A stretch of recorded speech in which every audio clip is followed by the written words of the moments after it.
Cherry ফুলের সৌন্দর্য এত যে যে কোনো পুষ্পপ্রেমী বিমোহিত হবেনি। আমাদের দেশের অনেকে ফুরুষ ফুলকে চেরি ফুল মনে করেন। ফুরুষ ফুলের ইংরেজি নাম ক্রেপ মার্টেল। গুচ্ছবদ্ধ চেরি ফুল সাধারণত গোলাপি, সাদা ও লাল রঙের হয়। পাপড়ি ও ফুলের গড়ন বিচিত্র। এদেশে থেকে সরাসরি চেরি ফুল দেখা সম্ভব না, কারণ এটা শীতপ্রধান দেশের ফুল। তবে না দেখলেও আমরা বহু বছর আগে থেকে বরেণ্য কণ্ঠশিল্পী এন্ড্রু কিশোরের কণ্ঠে ওগো বিদেশিনী তোমার চেরি ফুল দাও আমার শিউলি নাও শুনে শুনে চেরি ফুলকে জেনেছি, মনে ধারণ করেছি। ওগো বিদেশিনী তোমার চেরি ফুল দাও আমার শিউলি নাও দুজনে প্রেমে হয়ে ঋণী। ওগো বিদেশিনী তোমার চেরি ফুল দাও আমার শিউলি নাও দুজনে প্রেমে হয়ে ঋণী। লা লা লা লা লা লা লা লা লা লা লা লা লা লা লা লা লা লা। ফুল ফল মিলিয়ে সারা পৃথিবীতে 450 প্রজাতির চেরি ফুল গাছ পাওয়া যায়। পরাগরেণুতে মধু থাকায় ফুল ফুটলেই মৌমাছিরা ভিড় জমায়। ফোটা ফুল অনেক দিন পর্যন্ত টিকে থাকে। পাতাঝরা গাছের শাখা শাখায় চেরি ফুলের সাম্রাজ্য যে কাউকে মুগ্ধ করবেই। সেই ফুল ঝরে পড়ার পর নতুন পাতায় সবুজ রূপ ধারণ করে চেরি ফুল গাছ। 1912 সালের 27 মার্চ দুদেশের বন্ধুত্বের সম্পর্ককে আরও জোরদার করতে ওয়াশিংটনের মেয়রকে 2000 চেরি গাছ উপহার দিয়েছিলেন জাপানের রাজধানী টোকিওর মেয়র।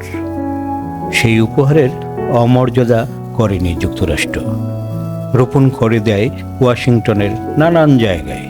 তাই ওয়াশিংটন ডিসিতে রোপণের পরে সারা এলাকায় ছড়িয়ে ছিটিয়ে আছে অসংখ্য চেরি ফুল গাছ।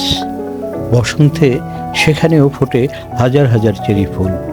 প্রথম সেখানে চেরি ব্লসম উৎসব অনুষ্ঠিত হয় 1982 সালে। তখন এটি শুধুমাত্র 3 দিনের একটি উৎসব ছিল, আর এখন এটি মাসব্যাপী উদযাপিত হয়।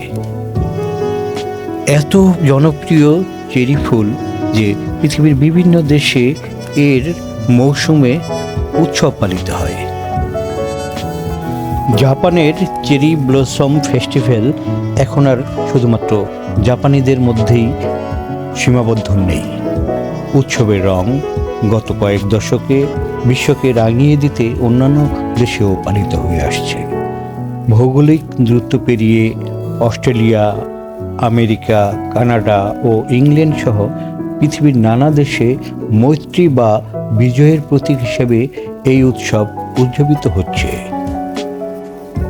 জাপান আমেরিকার সঙ্গে বন্ধুত্ব সুরক্ষার উদাহরণ রেখেছিল অপূর্ব চেরি ফুল গাছের চারা উপহার দিয়ে। আর দ্বিতীয় মহাযুদ্ধের সময় 1945 সালের 6 আগস্ট জাপানের হিরোশিমা শহরে যুদ্ধবিমান থেকে পারমাণবিক বোমা ছুঁড়েছিল মার্কিন বৈমানিক টিবেটস। তার 3 দিন পরে ফেলে নাগাসাকি শহরে। এতে হিরোশিমায় 1,40,000 ও নাগাসাকিতে 74,000 মানুষ মারা যায়। তার 2 বছরের মধ্যে বোমার পার্শ্ব প্রতিক্রিয়ায় রোগাক্রান্ত হয়ে মারা যায় আরও 2,14,000 মানুষ। হে নৃশংস মানুষ, বন্ধুত্বের এ কেমন নিদর্শন, এ কেমন প্রতিদান। যুদ্ধ নয়, টিকে থাকুক ফুলেল বন্ধুত্ব। পুষ্প হোক সবার মনের স্নিগ্ধতা পূরণের অনুষঙ্গ। ধন্যবাদ সবাইকে।